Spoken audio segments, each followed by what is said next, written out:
Hello, my name is George Hutchinson, Product Manager, X-Mesh Security Products. I'd like to take you through an installation guide for our Fastrack system.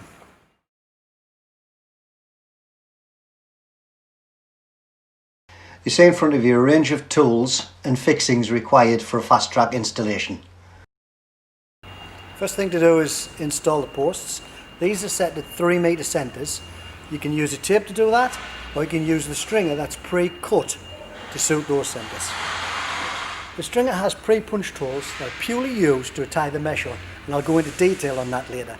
I now want to cover the assembly around the lug and the stringer.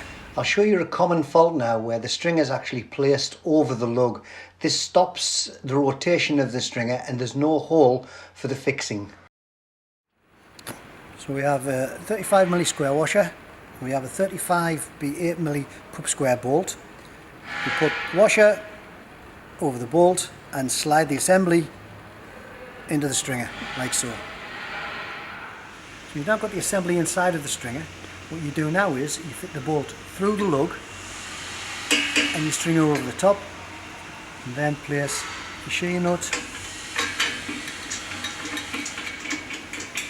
on top of your stringer like that. What that allows you to do then is to have some movement in this orientation, which then gives you the ability to do slope and ground. When fitting the stringer, make sure it's central to the lug. So once you've fitted your stringers in the correct manner, tighten up your shear nuts, but don't actually shear them off at this present moment, so it gives you some flexibility later on. You'll notice that the front face of the stringer is in line with the front face of the post.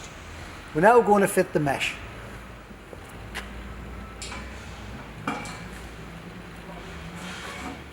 There's 6 latch clamps per stringer on a 3 metre beer.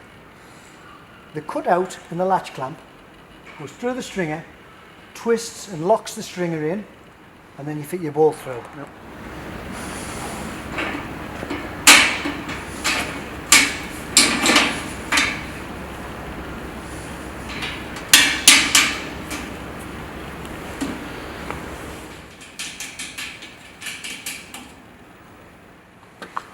Okay, so we've fitted the latch clamps now. Don't over tighten them so it allows you some flexibility. And we're now going to fit the clamp strip. In the field you'll have your second sheet of mesh to continue on down your fence line. They would overlap and lock in, and then you'll fit your clamp strip over the top of that.